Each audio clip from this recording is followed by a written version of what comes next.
আসসালামু আলাইকুম ওয়া রাহমাতুল্লাহি ওয়া বারাকাতুহু। আলহামদুলিল্লাহি ওয়াহদাহু ওয়াসসালাতু ওয়াসসালামু আলা মান লা নাবিয়্যা বা'দাহু। যাবতীয় প্রশংসা, হামদ ও সানা মহাপরাক্রমশালী আল্লাহ সুবহানাহু তাআলার জন্য। সকলেই বলি আলহামদুলিল্লাহ। দরুদ ও সালাম বর্ষিত হোক পৃথিবীর সর্বশেষ ও সর্বশ্রেষ্ঠ রাসূল আহমদ মুহাম্মদ মুস্তাফা সাল্লাল্লাহু আলাইহি ওয়াসাল্লামের প্রতি। প্রিয় উপস্থিতি, আপনারা যারা ডানে বামে এবং পিছনে দাঁড়িয়ে আছেন, সকলের প্রতি উদাত্ত আহ্বান জানাচ্ছি, নিজ নিজ জায়গায় বসার ব্যবস্থা করে নিন। আজকে আপনারা যে ইসলামী অনুষ্ঠানে উপস্থিত হয়েছেন, এখানে স্বয়ং আল্লাহ সুবহানাহু তাআলার ফেরেশতারা বসে আছে। যেখানে ফেরেশতারা স্বয়ং বসে আছে, সেখানে আপনাদের দাঁড়িয়ে থাকা বেয়াদবি। বরং আপনাদেরও উচিত বসে এই অনুষ্ঠানের মর্যাদা রক্ষা করা, কোরআন এবং হাদিসের আলোচনার মর্যাদা রক্ষা করা। আশপাশ থেকে আউড় বা পোয়াল এটা সংগ্রহ করে নিয়ে বসে পড়েন। বক্তব্যের শুরুতেই, যেহেতু দ্বীনি শিক্ষা প্রতিষ্ঠান সহযোগিতা পাওয়ার একটা লক্ষ্য উদ্দেশ্য নিয়েই প্রতিষ্ঠানগুলো সম্মেলন আয়োজন করে এবং সেই লক্ষ্যকে সামনে রেখেই এই প্রতিষ্ঠানগুলো পরিচালিত হয়, তো আমি দানের বিষয়ে দু একটা পয়েন্ট উল্লেখ করে আমার মূল বক্তব্যে যাব, যে আসলে কেন মানুষের দান করা উচিত, কি জন্য দান করা উচিত।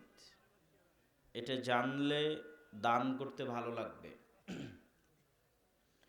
দুনিয়াতে যখন মানুষ কোনো বিপদ আপদে পড়ে, তখন টাকার মাধ্যমেই সে বিপদ আপদ থেকে উদ্ধার হতে চায়। যেমন কেস, কোর্ট কাচারি, মামলা মোকদ্দমা, এগুলো টাকা ছাড়া চলে না। অ্যাক্সিডেন্ট, অসুস্থতা, রোগ বালাই, অসুখ বিসুখ, মেডিকেল ক্লিনিক, হাসপাতাল, এগুলো সব জায়গায় টাকার প্রয়োজন হয়।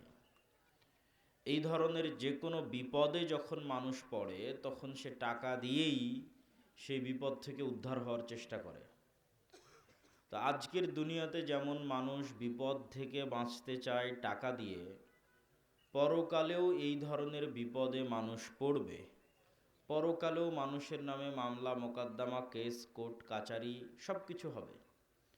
তো পরকালে যখন মানুষ বিপদে পড়বে, তখনও মানুষের কাছে টাকা দিয়ে বাঁচার সুযোগ থাকবে। জরিমানা হিসেবে টাকা দিয়ে, বিভিন্নভাবে টাকা দিয়ে বাঁচার সুযোগ থাকবে। কিন্তু দুঃখজনক হলেও সত্য, ওই টাকা ওই দিন ইনস্ট্যান্ট ব্যবস্থা করা যাবে না। ইমিডিয়েট ওই সময়ে কেউ ধার কর্জ হিসেবে টাকা দিবে, এটা ব্যবস্থা করার সুযোগ নাই। ওই দিন ওই টাকাই ব্যবহার করা যাবে যা দুনিয়া থেকে অগ্রিম পাঠানো হয়েছে। কেননা দুনিয়ার মানুষের কাছে জান্নাতে যাওয়ার ক্ষেত্রে ইবাদতের গ্যারেন্টি মানুষের পক্ষে দেওয়া সম্ভব নয়। কেউ উপস্থিত মাজমার বলে দিতে পারবে যে আমার বয়স যখন 10 হয়েছে তখন থেকে নিয়ে আজ পর্যন্ত এক ওয়াক্ত সালাত কাজা করিনি, এক ওয়াক্ত সালাত বাদ দেইনি, এটা মানুষের জন্য খুব কঠিন। খুব আল্লাহওয়ালা পরহেজগার মানুষ যদি বলেই ফেলে যে হ্যাঁ, আমি আমার জীবনে এক ওয়াক্ত সালাতও কাজা করিনি গত 30 বছরে, গত 40 বছরে, তাহলে এটা বলা কঠিন যে ওই সালাতগুলোতে আমার পরিপূর্ণ মনোযোগ আল্লাহর সাথে ছিল, 1 সেকেন্ডের জন্য আমি দুনিয়ার কথা স্মরণ করিনি। তাহলে ইবাদতের গ্যারেন্টি মানুষ শতভাগ দিতে পারে না। কেউ জোর করে দাবি করতে পারবে না যে আমি ইবাদতের জোরে জান্নাতে যাবই যাব। কেননা ইবাদতে কমতি থেকেই গেছে কোনো না কোনোভাবে। নিয়াতে কমতি থেকেছে, আদায় করতে কমতি থেকেছে, সালাত সিয়াম হজ জাকাত যেটাই হোক। তাহলে ইবাদত দিয়ে মানুষের পক্ষে গ্যারেন্টি দেওয়া সম্ভব নয় যে আমি নিশ্চিত জান্নাতে যাব। ঠিক তেমনি মানুষের পক্ষে নিশ্চিত জান্নাতে যাওয়ার গ্যারেন্টি পাপ মুক্ত থাকার মাধ্যমে দেওয়া সম্ভব নয়। যে আল্লাহ, আমি জীবনে কোনো দিন পাপ করি না, তবে আমাকে জান্নাতে দিতেই হবে তোমাকে। যেহেতু পিতা আদম ভুল করেছেন, অতএব মানুষও ভুল করবে। আল্লাহর নবী বলেছেন সকল মানুষ পাপী, সবাই পাপ করে। তাহলে মানুষ পাপ মুক্ত থেকেও গ্যারেন্টি দিতে পারতেছে না জান্নাতে যাওয়ার, শতভাগ ইবাদত করেও গ্যারেন্টি দিতে পারতেছে না জান্নাতে যাওয়ার।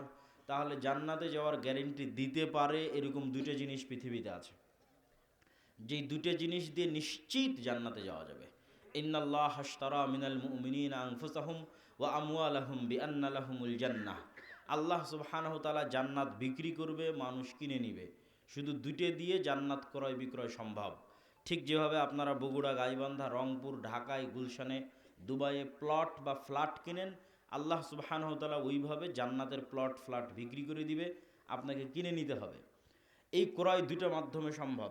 এক, আনফুসাহুম, মানুষ তার জীবনকে আল্লাহর রাস্তায় দিয়ে দিবে। কেউ যখন আল্লাহর রাস্তায় যুদ্ধ করতে গিয়ে শহীদ হয়, তখন ওই যে ইবাদতের যত কমতি আছে, যত গুনাহ আছে, এই দুটেই শতভাগ ক্ষমা হয়ে যায় এবং জান্নাত তার কাছে বিক্রি হয়ে যায়। আর একটা রাস্তা আছে যে শহীদ তো হতে পারলাম না, জান্নাত কিনবো কিভাবে? আমওয়ালাহুম, টাকা দিয়ে জান্নাত কিনতে হবে। প্রচুর পরিমাণে ইনকাম করতে হবে আর প্রচুর ইনকাম আল্লাহর রাস্তায় দান করতে হবে। এই ভাগ্য আল্লাহ খুব কম মানুষকে দেয়। রাসূল সাল্লাল্লাহু আলাইহি ওয়াসাল্লাম বলেছেন, দুইটা মানুষের সাথে গিবধা করা যায়। একটা মানুষ যাকে আল্লাহ জ্ঞান দিয়েছে, সেই জ্ঞান মানুষের মধ্যে বিতরণ করার তৌফিক দিয়েছে, জ্ঞান অনুযায়ী আমল করার তৌফিক দিয়েছে। আর দুই, টাকা দিয়েছে, আবার টাকা আল্লাহর রাস্তায় ব্যয় করার সুযোগ দিয়েছে। পৃথিবীতে যদি 100 জন ধনী হয়, তাহলে 100 জনের 90 জন সেই টাকা আরাম আয়েশ, গান বাজনা, মদ জুয়া, নারী ফুর্তি, হোটেল রেস্টুরেন্ট এগুলো ঘুরে ফিরে শেষ করে দেয়। 100 জনে 90 জন।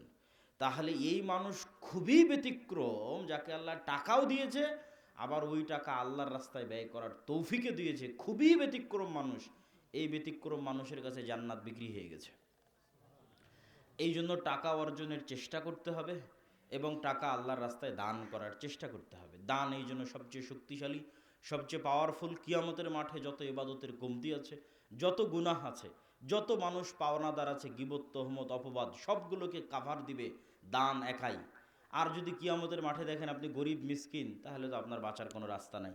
কেন? ইবাদতও আপনার শতভাগ পূর্ণ নয়, আপনি গুনাহ মুক্তও নন, পাওনাদারেরও অভাব নাই। তখন জাহান্নামে যাওয়া ছাড়া কোনো রাস্তা নাই।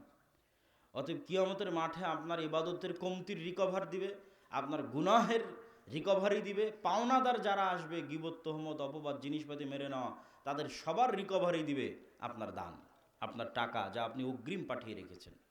এবং আল্লাহ সুবহানাহু তাআলার সাথে এই ক্রয় বিক্রয় কেন লাভজনক, শতভাগ লাভজনক কেন? হাল আদুল্লুকুম আলা তিজারাতিন তুনজিকুম মিন আযাবিন নার, এমন কোন